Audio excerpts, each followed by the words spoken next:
I think I know exactly what you're thinking right now. It's something like branding and marketing just plain sucks. Yeah, that's a common one. Right. I mean, there's just too much to do. The technology is always changing. Agencies are so expensive. And half the time, the strategy just feels like a mess of mixed messages. Absolutely. So if you've ever, poured your budget into marketing only to feel completely overwhelmed or confused or just burned out by the results, well, you're in the right place today. For sure. We've done a really deep dive into a collection of strategic sources, things like agency philosophies, workbooks, internal presentations that really aim to cut through all that noise. And find a clear framework. Exactly. Our mission today isn't just to, complain about those frustrations.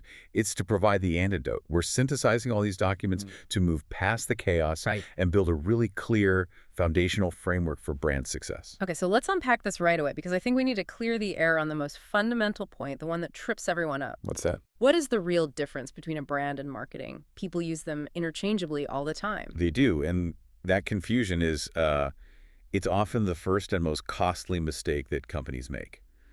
The sources we looked at are definitive on this. Okay. Your brand is not your logo. The logo is just an icon. It's a tiny little reminder. So Apple isn't just a piece of fruit. Exactly. If the logo was the whole brand, Starbucks would just be a mermaid. Your brand is the deep emotional relationship you have with your customer. So it's the sum total of every single experience, the reputation, the quality you perceive, the consistency. Absolutely. Yeah. It's built on those core pillars: Mm. reputation, consistency, the values you actually live by, your unique voice, and importantly, your attitude toward the customer. I see. Branding is all about establishing that relationship. It's designed to evoke an emotion, need, desire, worth, respect in the customer's mind. It's the long-term promise. And marketing then is putting that promise into motion. Precisely. Marketing is the deliberate action. It's the campaign, the ad, the targeted email. It's the call to action that guides the client to take the next step, So one evokes emotion. and the other guides action. That distinction is the critical nugget. We have to get that right before we can even move on. So why do so many companies skip that deep relationship work? Everyone rushes to get the shiny logo first, and then they wonder why it doesn't move the needle or bring in the right kind of client. Well, they want instant establishment, right? Right. But they're mistaking visibility for actual sustainable value. Right. The foundational starting point, according to these guides, is defining your core purpose, your why you do what you do, and that's based on your vision and what the sources call the HEART principle. HEART. Okay, that sounds like a deeply cultural framework. Can you walk us through it? And is this something management just, signs off on? Or does it have to be lived every day? Well, it has to be integrated daily, top to bottom. Otherwise, it's meaningless. It's an action plan that governs interactions, not just some words in your marketing copy. Okay, so what does it stand for? So H is for honoring your clients. Their respect is paramount. E is for being elastic, able to stretch and pivot when things change, but without breaking your core promise. That's interesting. A is having the right attitude. R is taking responsibility when things go wrong. And T is establishing clear tactics that are planned long before you need them. Your whole brand is supposed to just glow with these values.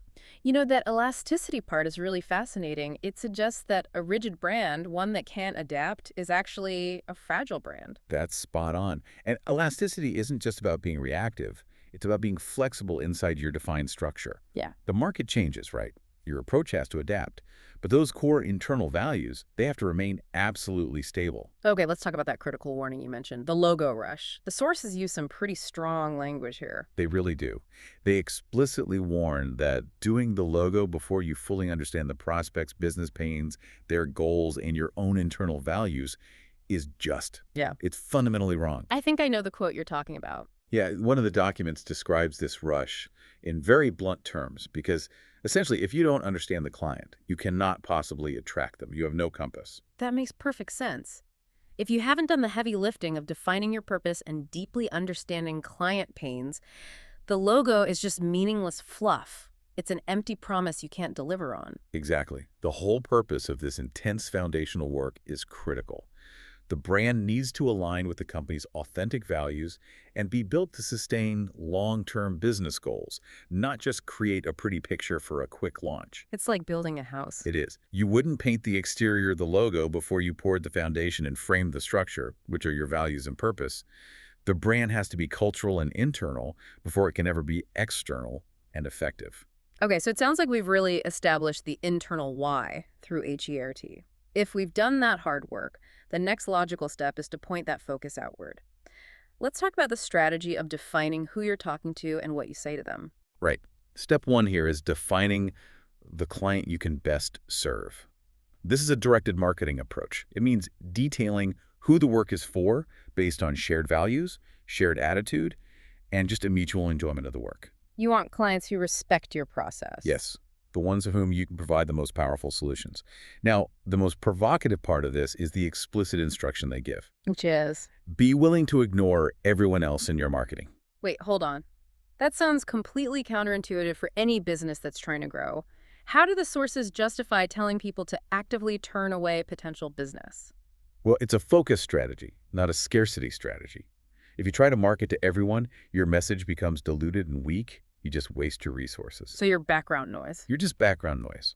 By explicitly ignoring the clients you don't serve best, the ones who drain your resources or don't share your values, you free up all that budget and energy to create a laser-focused, resonant message for the tribe you do want. So you become essential to a few rather than invisible to the masses. That's it. Clarity leads to resonance, which leads to better, more profitable business. Okay, so let's get into the message itself. We have to talk about this crucial idea, the YIMM flip. What's in it for me? This is absolutely vital. Most businesses, they instinctively write their content, websites, emails, whatever, by starting with themselves. Right. We were founded in. Yes. Info about the company, then the offer, then maybe they'll mention the customer's problem, and finally the goal. They talk about their history and features first. And the customer has already checked out by then. They're gone. Precisely.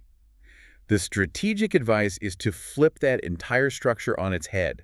Appeal immediately to the customer's self-interest. You have to lead with their desired outcome, their highest goal. So the customer-centric structure is? Goal, problem, offer, info. You start with the customer's potential success and the hurdles that are blocking them right now. Okay, let's make that real. Say a company sells a high-end financial coaching service to save busy executives time. What does the flip look like? The standard old-school way would be something like, our firm, established in 2010, uses a proprietary 7-step process to optimize portfolios. Yeah. They've already buried the lead. Total snooze fest. Okay. And the flip structure, leading with the goal. It leads right with the desired state. Gain back 20 hours a month and ensure a clear path to early retirement. Oh, that's good. Right. Then the problem. Are you losing valuable time and money due to confusing tax laws? And then you get to the offer and the info. You prioritize their success, the sizzle, before you explain the details, the steak. That sizzle before the steak line is the perfect way to remember it. And this whole approach, it leads right into the story brand framework, which the sources highlight. Yeah, it's all about making the client the hero of the story. Your messaging should establish the customer as a character who has a problem. Then they meet the guide, that's your company, who gives them a clear plan and leads them to success. So the company isn't the hero. Never. The guide is the trusted expert, the source of solutions.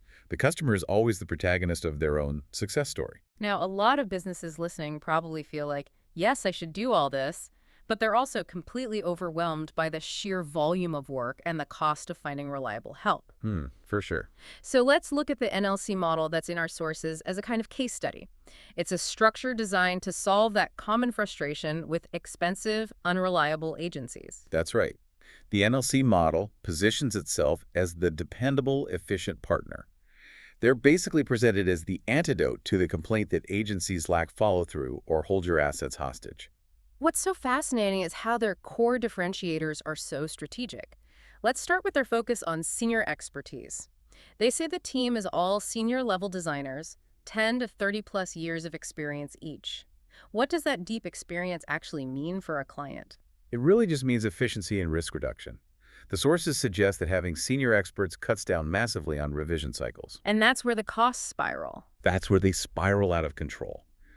Senior staff should be able to deliver the right solution faster and more efficiently across a huge range of services.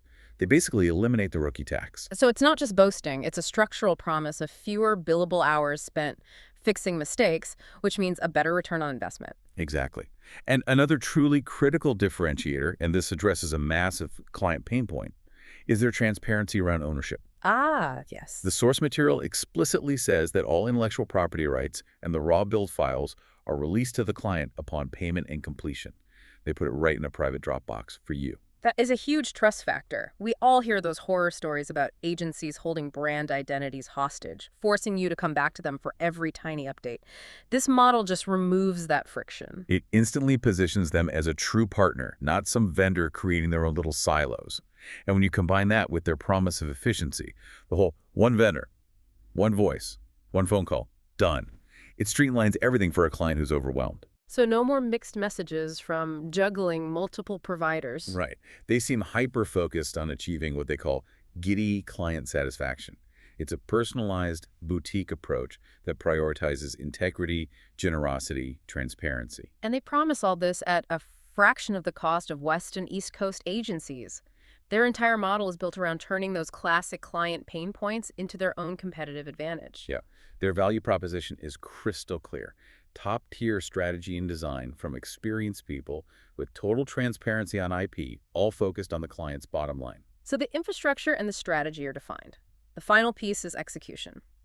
How does a business maintain this high standard and consistency across all platforms, digital, print, collateral, without their team going completely crazy? The key is a big shift from reactive design, that constant firefighting, to create content, to proactive execution, bulk content creation. The sources strongly recommend designing a lot at once. Okay, so not piece by piece. No. This means tackling the logo, the social headers, the website campaigns, and critically, writing blog content for the next 6 to 12 months, all at the same time. Wow. Why is that so important strategically? Well, first, it solidifies your message consistency and style immediately. That's the foundation of brand recognition. But more practically, it allows for seamless repurposing and huge efficiency gains. If your content is planned for a year, your social media can basically run on autopilot for months. And that establishes credibility and authority over time. Instantly. And it consistently grooms the prospect through education. This moves way beyond just getting ahead. This is about institutionalizing consistency. And the sources give a really specific, actionable plan for this. Let's walk through that methodology for pre-creating a year's worth of messaging. Yeah, it's a very detailed, very efficient system. The goal is to produce 12 substantial articles for the year, plus 12 shorter companion pieces, all from minimal initial research. Okay, step 1. Decide on 6 broad topics of interest that align with your brand's HEART principles and your ideal client's problems. Then, step 2. You find 4 external, authoritative articles about each of those topics. That gives you 24 pieces of research material. This isn't about copying. It's about synthesizing the existing conversation to see where your expertise fits. So if I pick responsibility and integrity as one of my topics, how does that become content? Great example. You'd find 4 articles about integrity in business, maybe one on ethical sourcing, one on transparent pricing, customer data security, corporate governance. Then you move to step 3. Which is the outline. You create one master article outline for the responsibility topic, pulling the best ideas and stats from your sources, but injecting your company's unique perspective and HEART values into it. So that master article is the cornerstone piece. Then step 4. You write that master article, then you write a second, shorter article on the same topic, but this one focuses on just one key point from the main piece. Something like 3 ways transparent pricing builds customer trust. And you just repeat that process for all 6 topics. You do. And by the end, you've got 6 master articles and 6 companion pieces. You've created 12 unique, high-value pieces of content for the whole year. Your brand's voice and expertise are just consistently out there. And this whole focus on consistency, it's governed by a formal 5-step process for a brand refresh, making sure nothing gets missed. It puts everything in the right order. Exactly. It ensures alignment from the inside out. It starts with brand analysis, where are we now? Then brand definition, what are our mission, values, ideal client? Followed by messaging strategy, how do we talk to them? And then the design part. Then and only then is number 4, brand identity design. The visuals, the logo, the style guide.